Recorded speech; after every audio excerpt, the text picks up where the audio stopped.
guys, welcome back to my channel. This video is going to be the difference in life between the UK and India. I am an Indian studying in the UK basically. So from my experience living in both the countries, I just drew some parallels as well as some differences, and I wanted to share them with you in this video today. So if you're new to this channel, make sure that you subscribe and turn on the notification. That way you won't miss out on any of the videos that I post, and follow me on Instagram at Samraddhi and my education Instagram, which is at Samraddhi Station. Let's get started. This video is going to be divided into two halves. The first one is going to be the difference in education and work versus the second one, which is going to be a more cultural thing.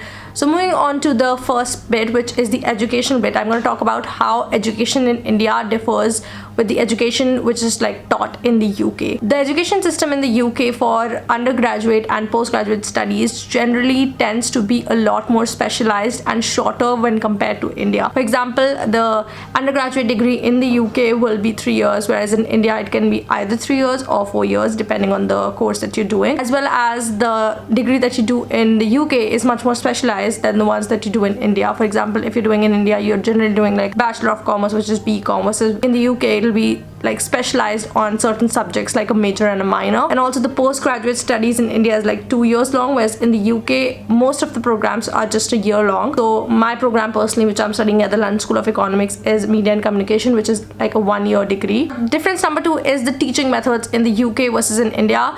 So I did my undergraduate studies in India, and it was basically just rote learning and a lot of theoretical stuff which will never be applied in real life and never be used in real life, versus in the UK it's much more independent. So you have to learn by yourself, you have to do your own research. Before class you have to do your own readings rather than the things that you learn in India. Basically in my undergrad I learned advantages and disadvantages of some things which will never ever be helpful. Application and critical thinking is what is basically taught in the UK while you're doing your higher studies, which is I think really good thing. Now the third thing is working as a student. It's very common for students to work while studying in the UK as part-time, versus in India where most of the students are just dependent on their parents for finances.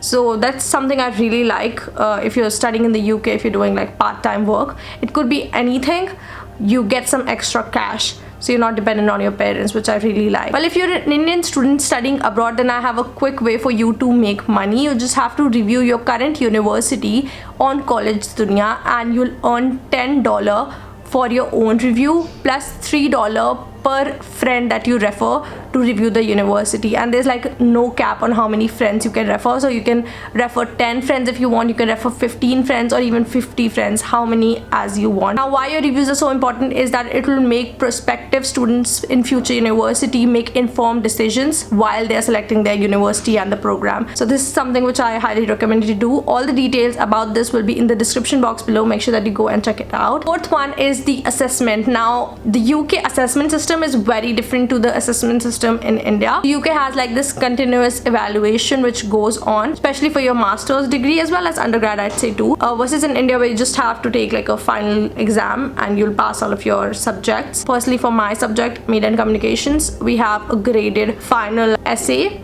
but we have to apply all of our theory into that essay. For example, if I'm taking a marketing course, I'll have 3 or 4 different things which I'll need to do. So I'll have a group project, I'll have an individual assignment, I'll have a quiz, which will continue throughout.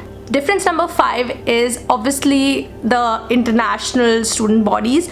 So for example, I study at LSE, and LSE is known to have one of the highest international students in any university. So I've met people from all across the globe, literally from North America, South America, Africa, Australia, and then Asia, Europe, just not Antarctica because I don't think people live there. Met people from every single continent, versus in India when I was in my undergrad there was maybe 1 or 2 foreign students who were studying here. It's not very international, it's quite domestic, so you don't really get the international feel of it. That's why I really like that I get to talk to people from so many different countries. Makes you see things from different perspectives as well, and makes you learn about different cultures. And the last difference in the education part is the finances. So obviously UK universities are much more expensive when compared to the Indian universities, but the thing is that the UK universities offer many more scholarships than Indian universities do. So in Delhi University, I did not get a single penny from like my university. In the UK, I got like more than 50% of my tuition waived off. Overall, I think I really like the UK education system more than the Indian education system. Moving on to the fun bit, moving on to the cultural differences in India versus the UK. I almost knew every single difference because my sister was already living in the UK. So let's move on to the first thing. This one is like, I personally really like this. It is that eye contact. People in the UK avoid eye contact as much as they can, versus in India where it's like really common to like just check out people. When I came back to India for my vacations, I was just going through the airport and people like scanning me like this, which is pretty common, you know, and more of a curiosity thing, versus in the UK it's considered to be quite rude. So if you really like stare at someone or look at someone for a long time, it might make them feel uncomfortable. If you're traveling like in the public transport, it's always suggested to either look at your phone, look outside the window, or just look down. Do not look at anyone in the eye. It's considered rude and people will feel a bit uncomfortable if you do that. Now the second bit is that the public behavior in the UK is quite reserved, versus in India where everyone is like very warm and welcoming and friendly. So this is something which I've noticed as well. The UK people are may come off as not the most friendliest in the world, versus Indians are quite hospitable. They are literally known for their hospitality. Although I wouldn't say they are unfriendly, they just keep to themselves is what it is called. They will help you. If you ask a person in the UK, they will be open to helping you, but they just won't approach you like they do in India. You know, if you're having trouble with your car, someone in India will come and ask you if you need any help. If you need some help with your baggage, they'll usually come and ask. In the UK, specifically in London, people won't bother unless you specifically ask them. And like one thing which I've noticed, especially in the hotels, not just in the UK but in Europe in general, they do not have like a bellboy service thing. So basically you have to carry your own luggage everywhere you go. Whereas in India, when I checked in at my hotel in New Delhi, I just completely forgot that they carry the stuff. They're like, ma'am, you can leave your stuff here, we'll carry it. And I was like, this is so cool. So this is one thing which I really like about India, is that they're very hospitable. Now the third thing is the cultural difference, which to be honest for me is like it's like a big cultural difference coming from India. The food in the UK is known to be very mild, bit bland, especially for Indian taste buds. So you'll have a bit of a hard time adjusting to the food palette. Make your own food, but your taste buds will automatically adapt to the food. Initially I was having a lot of trouble with the British food, but then my taste buds sort of adapted. Now the fourth thing is the work-life balance in the UK versus in India. But the work-life balance in the UK is so much better than in India. So the working days are usually, for most corporate companies, it's Monday to Friday. Some even have like Monday to Thursdays. So 4 or 5 days maximum that you'll have to work in a week.